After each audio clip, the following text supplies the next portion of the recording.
Nestled high above the ground in Gonzaga University's administration building, up 4 flights of stairs, you can find the university's Student Publications office.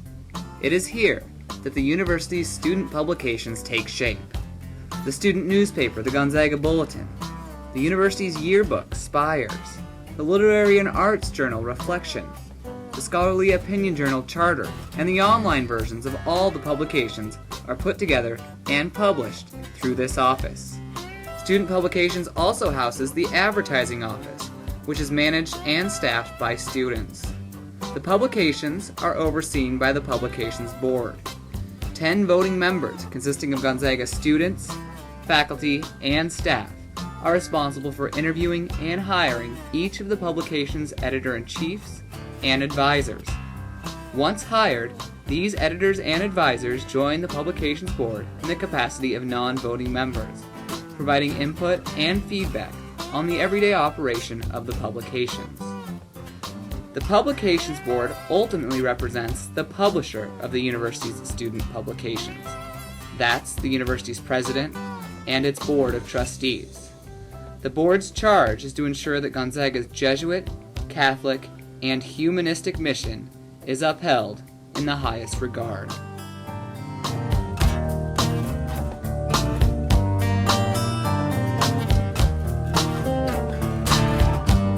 Perhaps the most well-known student publication is the Gonzaga Bulletin. It's published weekly, 26 times each academic year, and reaches the hands of 3,000 students, faculty, staff, and community members each week. Bulletin production begins on Wednesday nights, marked by a pizza dinner and a staff meeting. Close to 15 section editors, photo editors, and copy editors all venture up to the Bulletin lab to put their mark on the paper each Wednesday night. On Thursday, all material and pages are reviewed by the Bulletin advisors. Although production takes up only 2 days a week, the Bulletin staff works throughout the rest of the week as well. No one knows this better than the Bulletin editor-in-chief. So basically what I do is just make sure that everything is going smoothly, that all my editors have everything they need to finish their section for the week. Also, I talk to writers, help them get in touch with editors if they have story ideas.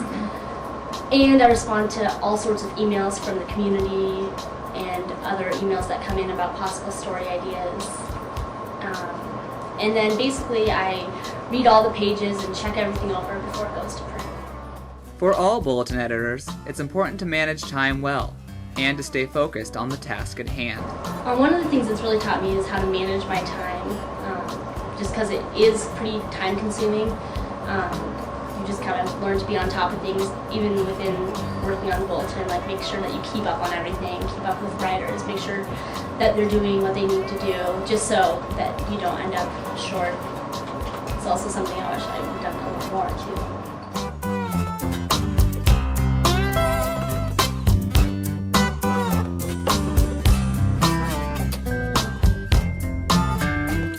Spires, the university's yearbook, is published once a year with the charge of being the photographic record of the year at Gonzaga. It contains memories that students, faculty, and staff can look back on and remember. That can be a major concern for the Spires staff as it works throughout the year. The challenging part of the yearbook is really determining what should go in and what should get a page, and kind of using discretion as to, is this deserving of a spread? Is this going to happen every year? Is this something that people want to remember 40 years from now? And it's also, I think, recording people in their best moments that they'll want to see 20 years from now. The Spires editor-in-chief hires 10 to 15 section editors and photographers to work together throughout the year. And building strong relationships between the staff members is important to the yearbook's success. I actually really like the meetings. I think this year we've had a really good group of people, and it's just so fun to really bring all the editors and all the photographers together and just really put all their creative powers together and make a great book. And I really think it does take everyone to make this. We just couldn't have the editor or the photo editor or just a photographer, but having that whole group is really important.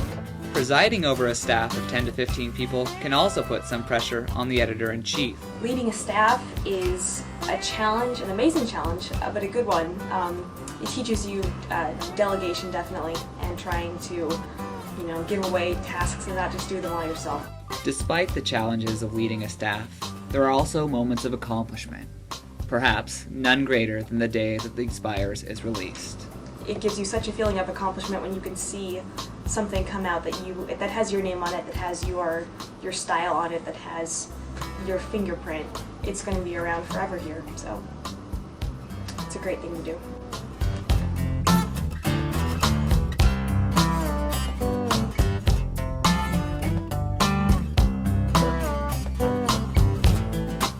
Reflection, the literary and arts journal, is published once or twice each academic year, showcasing student, faculty, and staff efforts in poetry, short stories, photography, and other fine arts.